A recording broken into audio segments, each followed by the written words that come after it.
Hola, estoy solo en el edificio por si acaso, por la máscara. Y la ventana que escándalo harto. Eh, Navier Stokes. Eh, um, Estas son las ecuaciones de movimiento para un fluido incompresible. Como les decía, la segunda ley de Newton. De Newton para un fluido incompresible, donde nabla punto B es igual a cero, o bien de U a de X más de B A de I más de W A de Z es igual a cero, ¿ya? Eso sería el valor de incompresibilidad. Y estamos hablando también para un fluido newtoniano,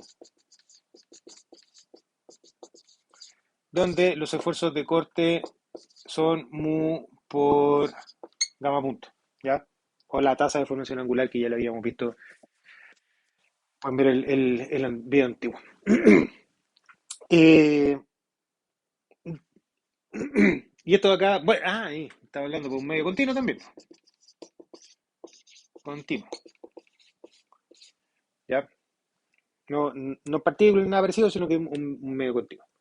Entonces, en general, estas ecuaciones las vamos a escribir como dv a dt más b punto nabla b es igual a menos uno sobre rho por nabla b más g, vector g, más eh, nabla punto nabla b por la viscosidad cinemática. ¿Ya? Entonces, ¿qué es lo que tenemos? El primero es aceleración local. El segundo es aceleración convectiva. Esto de acá es la resultante de las fuerzas de presión. ¿Ya? G, bueno, G, G, ¿ya? Y este último término de acá es la resultante de los esfuerzos de corte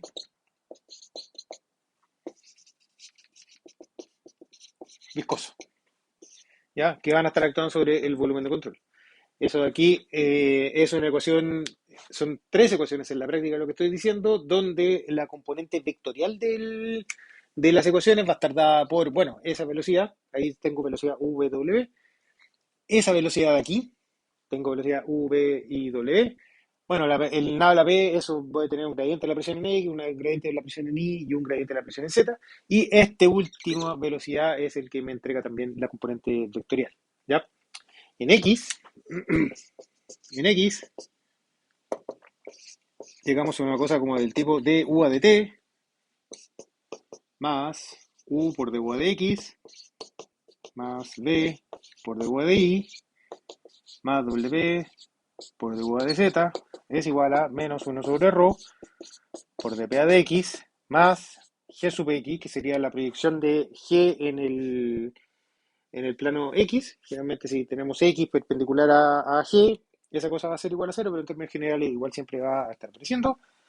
Más, y este término aquí me queda el laplaciano, la viscosidad dinámica, cinemática, perdón, por d2u a dx2 más d2u a di2 más d2u a dz2.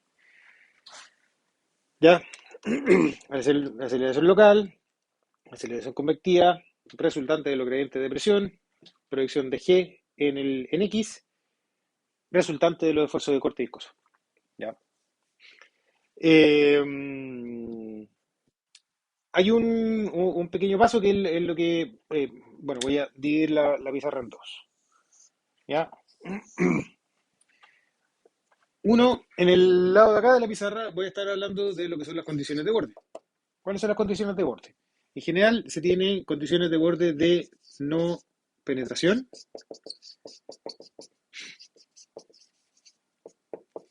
que quiere decir que la velocidad perpendicular a un sólido es igual a cero. velocidad perpendicular a un sólido es igual a cero. ¿Ya? En otras palabras, de que si estamos resolviendo las ecuaciones de Navier-Stokes para el fluido dentro de la pizarra, una de las condiciones de borde que va a aparecer es que la velocidad, en este sentido, perpendicular al sólido llamado a la pared, va a ser igual a cero en la pared. ¿Ya? Yo puedo tener una corriente en este sentido aquí en la mitad de la sala, ¿ya? No hay ningún problema. Pero en la medida que yo me voy a ir acercando, lo que está ocurriendo es que el flujo, imagínense que tengo un chorro que se está acercando hacia acá adentro, en la medida que este chorro se está acercando hacia la pared, se tiene que estar ocurriendo una desaceleración para poder frenarse, una aceleración en la dirección perpendicular a la pared, porque precisamente yo sé que aquí en la pared ya no puede seguir cruzando el aire para adentro, ¿ya? Así que ese es algún tipo de condiciones de borde que va a estar apareciendo. Y la otra que se conoce como la condición de borde de no resbalamiento, resbalamiento, que esta en general aplica cuando la viscosidad es distinta de cero. Cuando la viscosidad es igual a cero, bueno, para casos teóricos, básicamente, ¿ya? Eh, pero desde el punto de vista matemático, si ustedes se fijan que el término de la viscosidad está asociado a la segunda derivada de la velocidad. Así que desde el punto de vista matemático, yo voy a necesitar dos condiciones de borde solamente si es que yo tengo estos términos de cuadráticos, acá, estos términos de segundo orden. Así que si es que de alguna manera yo me estoy olvidando de la viscosidad y solamente veo qué es lo que ocurre con las aceleraciones, los gradientes de presión, etcétera, no voy a estar necesitando esta condición de borde, ¿ya? Pero en la medida que yo voy a necesitar una condición de borde de velocidad, ahí yo sí efectivamente voy a tener, voy a necesitar una, una segunda condición de borde, que sería esta condición de borde de no resbalamiento, que en otras palabras dice que el fluido en contacto con un sólido, fluido en contacto con un sólido,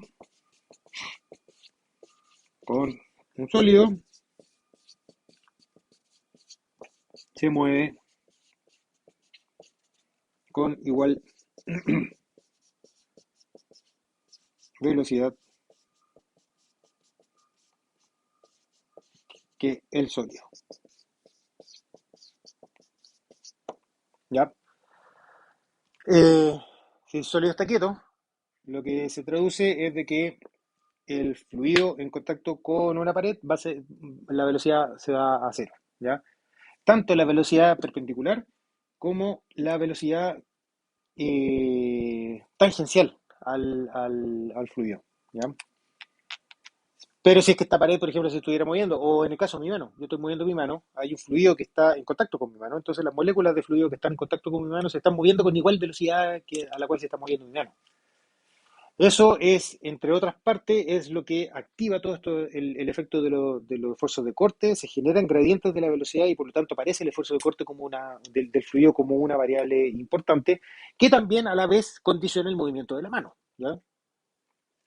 Eh, pero ¿cómo podemos explicar esa mutua relación que existe entre la mano, el movimiento de la mano con el esfuerzo de corte que genera y el esfuerzo de corte frena el movimiento de la mano y toda esa dinámica recíproca? Se escribe en términos generales diciendo que el fluido que está en contacto con cualquier sólido se está moviendo con la misma velocidad a la cual se está moviendo el sólido, incluyendo cero, ¿ya? Un auto que se está moviendo en la calle, bueno, todas las moléculas de aire que están pegadas al auto se están moviendo con la velocidad del auto, no hay ninguna discontinuidad en términos de velocidades. Eh, Pájaros volando, peces nadando, todo lo que ustedes quieran, ¿ya? Cualquier tipo de interacción entre un sólido y un fluido. Y esta es precisamente una condición de borde que es la que explica todos los esfuerzos de corte, el arrastre, ¿ya? Que tiende a frenar la fricción, que es la que tiende a frenar los sólidos que están en contacto con fluidos. Ese sería un tipo de condiciones de borde y ustedes me preguntarán, bueno, ¿qué es lo que pasa con alguna condición de borde de la presión? No hay ningún tipo de condiciones de borde de la presión.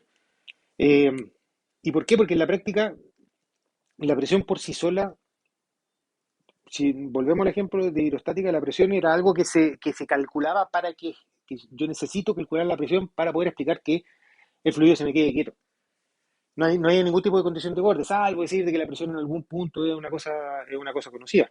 Pero la presión en un cierto punto es una cosa conocida desde el punto de vista de dinámica, es irrelevante, porque lo que importa son los gradientes de presión. Entonces, si yo digo que la presión en un cierto punto es conocida, puede ser igual a la presión atmosférica, que nosotros lo hemos hecho, el valor de la presión atmosférica nosotros podemos decir de que es una atmósfera, 0,7 atmósfera o lo que sea, o podemos decir de que es igual a cero.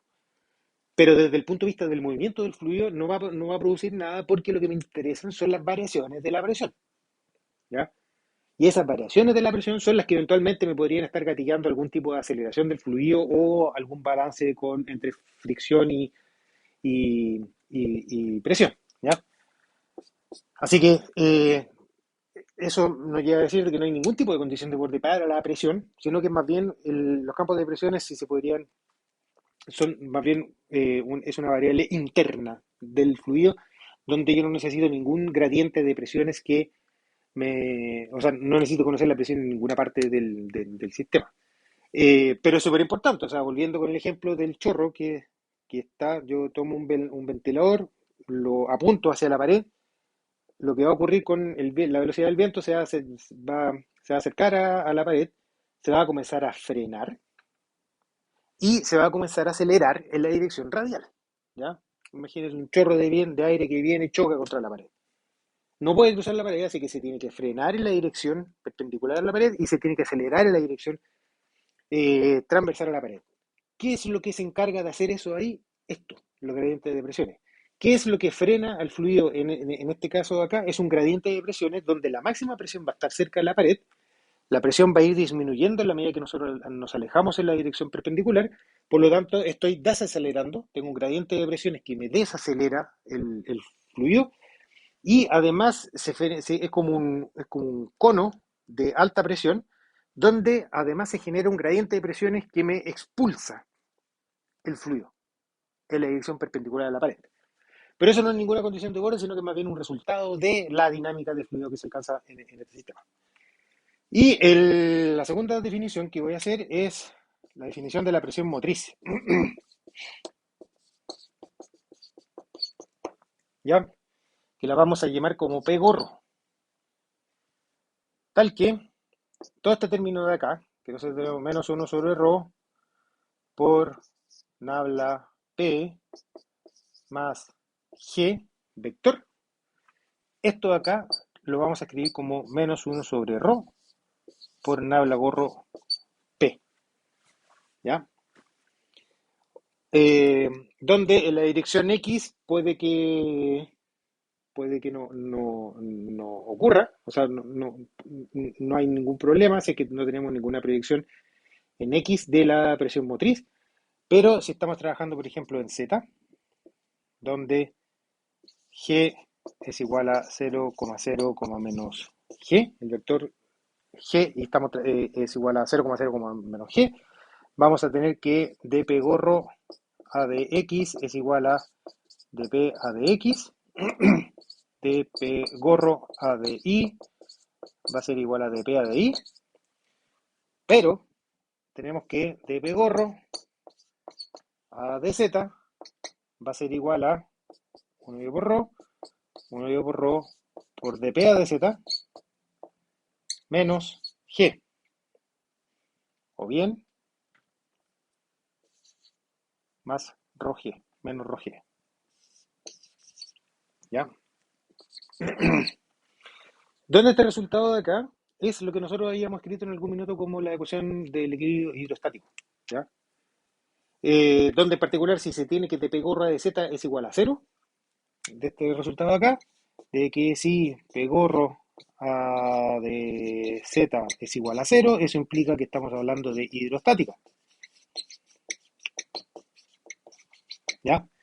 Por lo tanto, yo podría entender de qué esta presión motriz y cuál es la gracia de la presión hidrostática. De hidrostática. Bueno, es una presión de que no produce movimiento. Entonces, en la práctica no me interesa, me interesa conocer cuáles son las presiones que se generan, o los gradientes de presión que se generan en el fluido, pero que van más allá de la condición estática. Porque si yo tengo un gradiente de presiones que es el que me satisface el equilibrio estático, en la práctica no tengo nada, tengo cero. ¿Ya? No tengo nada que me esté induciendo movimiento. Entonces, cuando se define la presión motriz, es la presión que es capaz de producir algún tipo de movimiento y algún cambio dentro de la ecuación de Navier-Stokes. ¿Ya? Y eso tiene que ser por sobre la condición estática. Y para eso que se define esta presión motriz, se define de esta forma tal que si yo englobo los gradientes de presión más el término de la gravedad, esos dos términos, cuando yo los junto, voy a escribir todo en términos de los gradientes de presión motriz. Motriz de movimiento, así que eso es la presión que me induce el movimiento, que, como les decía, va más allá de lo que sería la presión hidrostática. Y en general, ustedes pueden ver, o sea, todo lo que está más allá de la presión hidrostática, en general ustedes van a poder decir de que P gorro va a ser igual a P más rho g h, donde este término h es la elevación respecto del datum. Del datum. ¿Ya? Y ustedes pueden reemplazar este valor de acá, van a llegar a cero y se van a dar cuenta que es igual a, satisface el término de la ecuación de hidrostática. ¿Ya? Miento. Aquí hay un signo menos porque aquí había un menos afuera. Ahora sí. ¿Ya?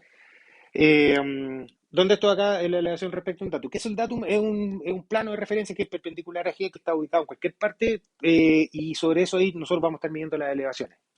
Por ejemplo, nivel del mar. Entonces, ese sería nuestro datum, Z igual a cero, está H igual a cero, el nivel del mar, y cualquier cota metido respecto del nivel del mar va a estar metido dentro de este valor del H. Entonces, la presión motriz va a ser la presión que yo tenga en ese punto acá, más rho g h, donde h es la elevación que yo tengo respecto de mi datum, que es un plano perpendicular. Entonces, las variaciones de esta cantidad de acá, en X, son las que efectivamente van a estar induciendo algún tipo de movimiento en X. Las variaciones de la gradiente de la presión motriz en Y van a ser las que eventualmente van a estar generando algún tipo de movimiento en Y. Y los gradientes de presión motriz en Z son los que eventualmente van a estar haciendo algún tipo de movimiento en Z, sabiendo que la presión hidrostática está asociada a un gradiente de presión motriz es igual a cero. ¿Ya? ¿Ya? Eh, Eso. Nos vemos. Chao. Ejemplo del próximo video. Chao.